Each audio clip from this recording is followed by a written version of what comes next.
If you're looking for a tool to make eye contact on Zoom calls, then I've got a great new option for you. So when we're on a Zoom call or a Skype call or a Teams call or any of those things, typically we're not looking the other person in the eye, or they don't feel like it. So ideally, you feel like I'm looking you in the eye because I'm staring directly at the camera right now. But this is what's typical, is someone is looking down at the screen, looking you actually in the eye, looking at your eyes, but to the other person, it doesn't feel that way. And eye contact is so important at making those interpersonal connections.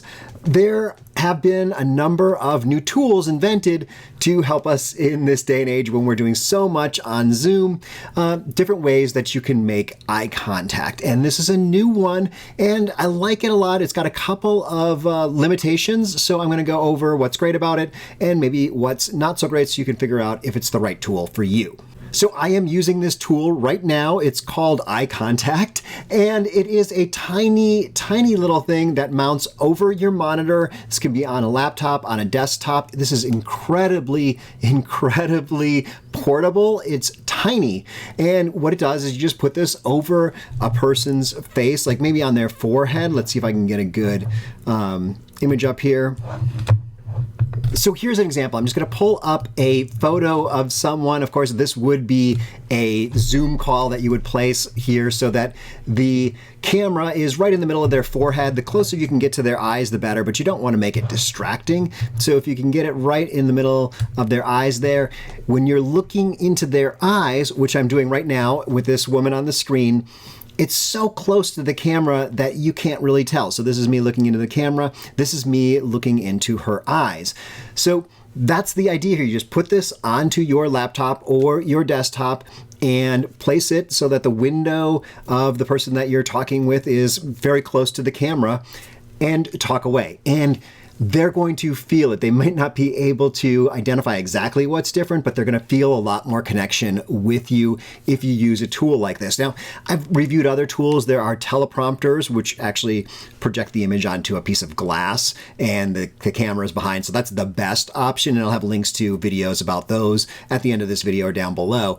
There's also cameras that have other ways of kind of mounting on the screen here. There's something called the Mecha Cam. There's another one out there. There's a few out there. This one is just elegant. It is very simple. It is, as I mentioned, incredibly portable. The one thing in terms of the incredibly portable part of it is the cable. It's a USB-C cable.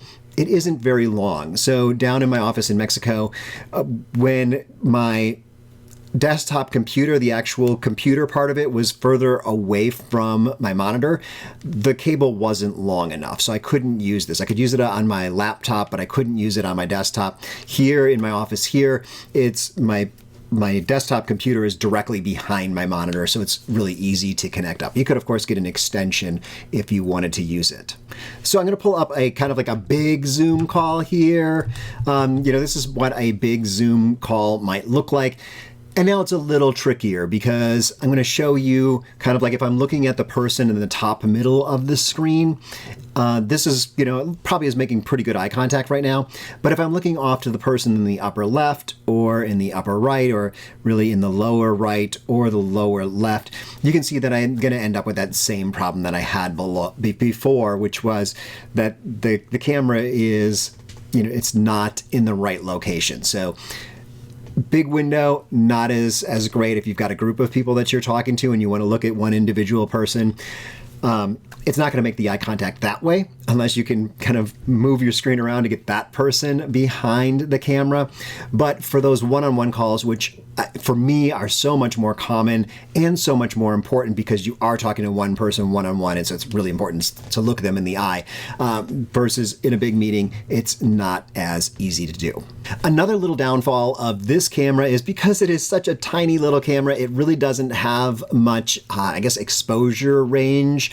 So I was using this outside. I was testing it out where there was a really bright background. I was down in Mexico, and the background was really bright, and you can see here the difference between what it looked like with the iContact camera and what it looks like with just the built-in camera in my MacBook Pro. So the MacBook Pro looks a lot better. It's able to handle that dynamic range a lot better than this tiny little camera. So the mounting of this camera is really simple. You just kind of hook it over the top of your monitor, and they have a little adjustment here where you can set the cable to kind of crunch your monitor, and it goes up to about a half an inch or so. So if your monitor is really skinny or really wide, you can make this adjustment pretty easily just where the cable goes. It'll help it clip on.